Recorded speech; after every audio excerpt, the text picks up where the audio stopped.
शर्मा, आप देख रहे हैं SP9 न्यूज। स्वागत है आप सभी का आज की इस बड़ी खबर में। बड़ी खबर की शुरुआत हम करेंगे बिहार से।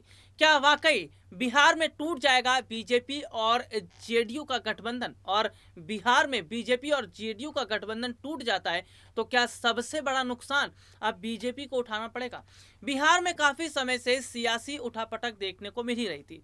जिस तरह से बीजेपी जो है उनका प्रेशर लगातार नीतीश कुमार पर पड़ रहा था। नीतीश कुमार जिस तरह से नाराज दिखते नजर आ रहे थे, तो ये सीधे सीधे तौर पर देखने को ही मिला कि मौजूदा समय के अंदर जो हालात, जो स्थिति है, इसका साफ सीधा मतलब ही यही है कि क्या वाकई बहुत बड़ा फर्क यहां पर देखा नहीं जा रहा। दरअसल मौजूदा समय के अंदर हम देख रहे हैं कि किस तरह से नीतीश कुमार जो है उन पर कई सवाल जो है अब तक खड़े हो चुके हैं। चाहे बिहार में चाहे अग्निपथ स्कीम को लेकर छात्रों ने प्रदर्शन किया हो, कोरोना की वजह से हालात खराब हुए बिहार में, तमाम ऐसे मुद्दे हुए जिस पर सवाल खड़े किए गए, नीतीश कुमार पर निशाना साधा गया।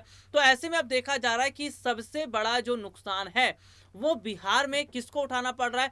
बीजेपी को उठाना पड़ रहा है। इसलिए बीजेपी ने खुले तौर पर कह दिया कि नीतीश अगर मुख्यमंत्री बने रहना चाहते तो वो बने रह सकते हैं, इसमें उन्हें कोई हर्ज नहीं है। लेकिन नीतीश कुमार मुख्यमंत्री पद पर तो है, लेकिन वो सही तरीके से काम नहीं कर पा रहे हैं। तो मौजूदा समय के अंदर देखा जा रहा है कि जिस तरह के हालात, जिस तरह की स्थिति है, इसका साफ सीधा मतलब ही यही है कि क्या वाकई बहुत बड़े हद तक बदलाव हो सकता है, बहुत बड़े हद तक चीजें बदल सकती हैं। क्योंकि मौजूदा समय में चीज़ों के अंदर बदलाव होना, जिस तरह से माहौल दिखता नजर आ रहा है, ये सीधे तौर पर इशारा कर रहा है कि अब शायद आने वाले समय में सबसे बड़ा जो नुकसान है वो बीजेपी को उठाना पड़ेगा। लेकिन एक रिपोर्ट हम आपको दिखाते हैं कैसे जो नीतीश कुमार के करीबी हैं, आरजेडी के जो पार्टी के बड़े नेता हैं, उन्होंने किस तरह से बीजेपी पर इशारों इशारों पर निशाना साधा है। दल यूनाइटेड डूबता हुआ जहाज नहीं, दौड़ता हुआ जहाज है और आने वाले समय में यह पता चल जाए। हाँ, एक बात जरूर है कि कुछ लोग उस जहाज में छेद करके उसमें पानी घुसाना चाह रहे हैं। नीतीश कुमार जी के हम पूरी पार्टी नीतीश कुमार जी का आभारी है कि उन्होंने ऐसे षड्यंत्र करने वाले लोगों को पहचान लिया और जहाज मरम्मत करके एकदम ठीक कर दिया। अब वो जहाज दौड़ेगा।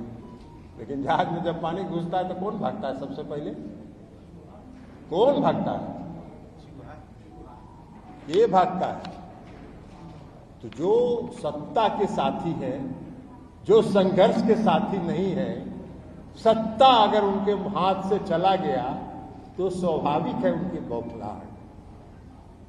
तो सत्ता जाने के कारण बौखलाहट है। और नीतीश कुमार जी ने षड्यंत्र को पहचान लिया। पहले भी कहे, हमने पहले भी कहा है कि नीतीश कुमार जी की संख्या जो 43 पर आ गई, वो जनाधार में कमी के कारण नहीं आई।